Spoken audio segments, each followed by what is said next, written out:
자, 세포 분열 일단 첫 번째 종류에 크게 두 가지가 있는데, 자, 체세포 분열이라는 것이 있고, 그리고 감수 분열이라는 것이 있어요.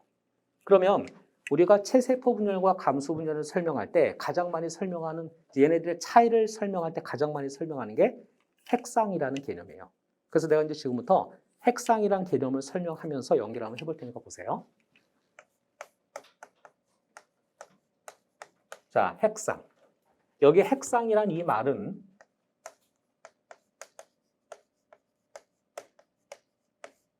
염색체 세트라는 개념이에요. 염색체 세트.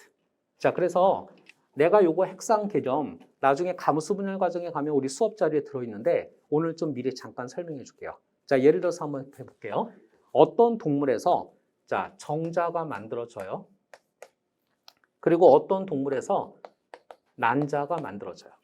그런데 이 동물은 염색체가 1번, 2번 두 개만 있다라고 가정을 해볼게요.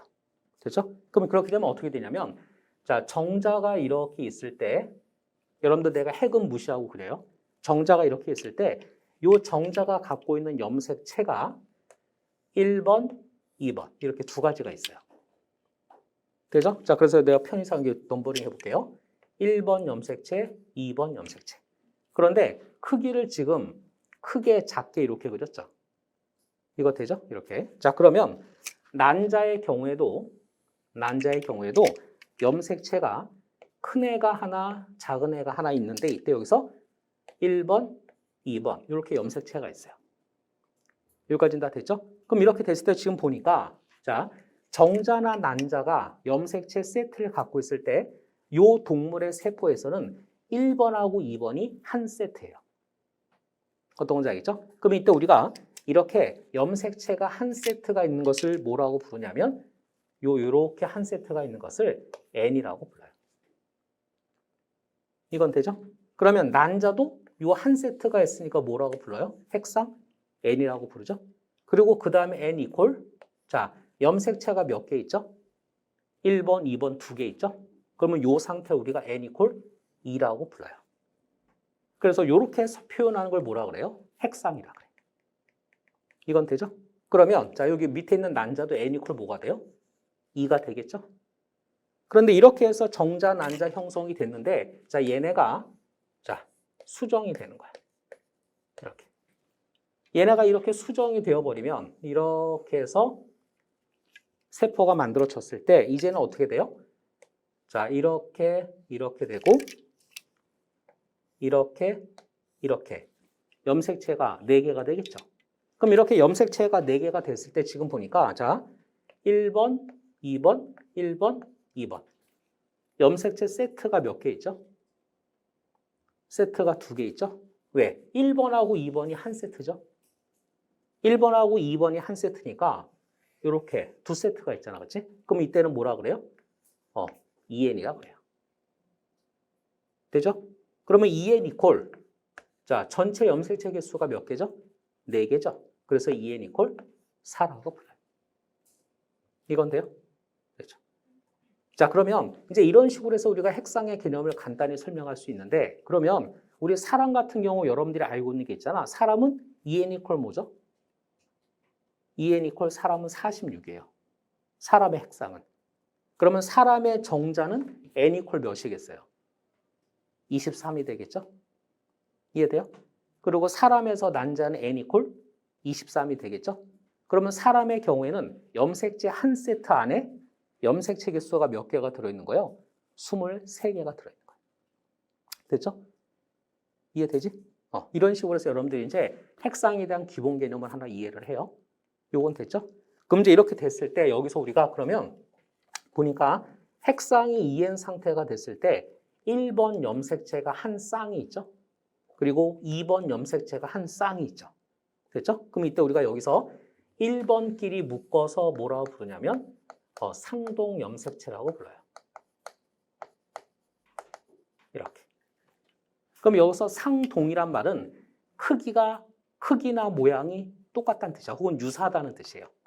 그러면 1번끼리 크기나 모양이 유사한 거죠. 이해되죠? 자, 그러면 2번끼리도 묶어서 뭐라고 불러요? 상동 염색체라고 부르죠. 이거 이해돼요?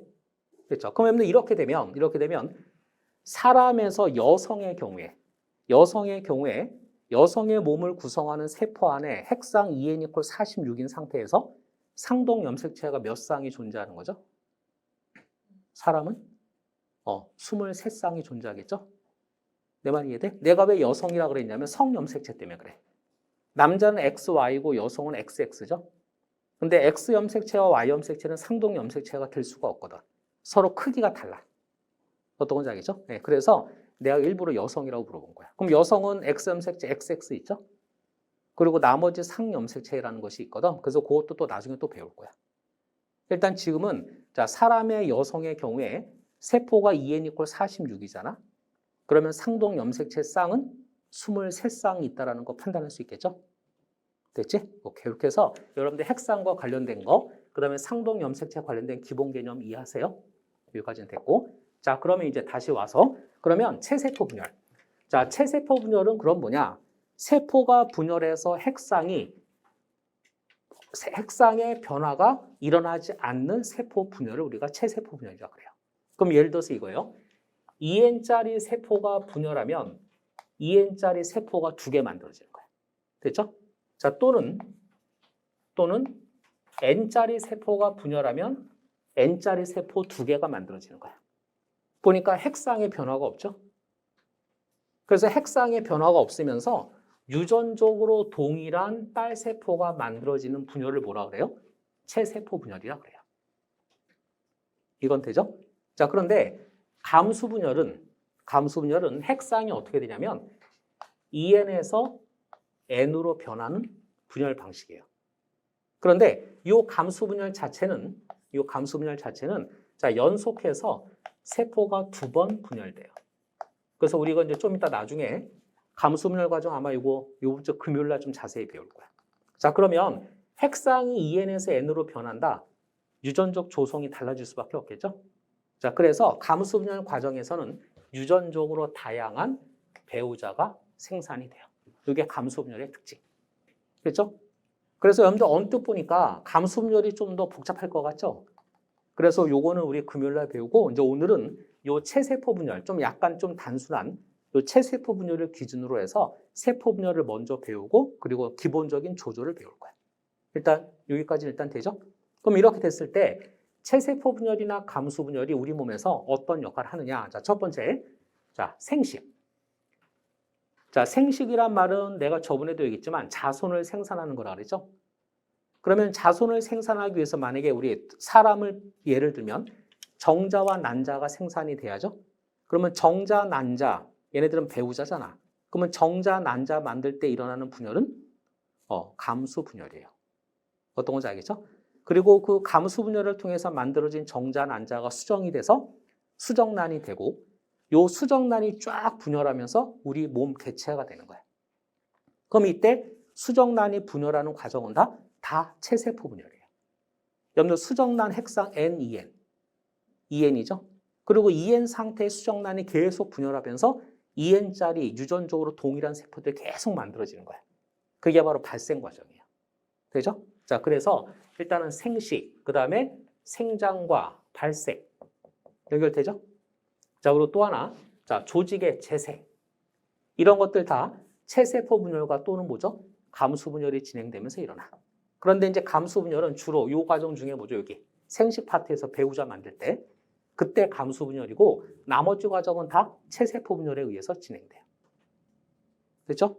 그럼 이제 이렇게 해서 자, 세포 분열의 기본적인 종류를 간단히 정리하고, 그러면 체세포 분열이든 감수 분열이든 결국에는 유전 물질을 어떻게 해요? 복제해서 딸 세포에게 줘야 되거든. 그래서 이제 지금부터 그 유전 물질 분배에 대한 얘기를 할 건데, 우리 지난번에 핵을 배울 때 염색질의 구조 배운 거 기억나요? 그런데 그 염색질의 상태가 두 가지가 있어. 풀려 있을 때가 있고 응축됐을 때가 있고. 그래서 이때 우리가 염색질이 풀려 있는 상태를 염색사라고 불러요. 여기에는 사는 실사자야. 이렇게 실처럼 가느다랗게 풀어져 있다는 얘기지. 그리고 또 하나, 염색질이 응축이 되면 우리가 그것을 염색체라고 불러요. 그래서 여러분들이 보통 염색체 그러면 이런 그림을 많이 배우지. 자, 그럼 이때 내가 아까 여러분들한테 세포 주기를 얘기할 때 간기가 있고 분열기가 있었죠? 자, 그 중에 세포 주기에서 간기 기간 동안은 염색질은 풀어진 상태에서 염색사 상태로 있어요. 자, 그리고 세포 주기가 분열기일 때는 염색체로 있어요.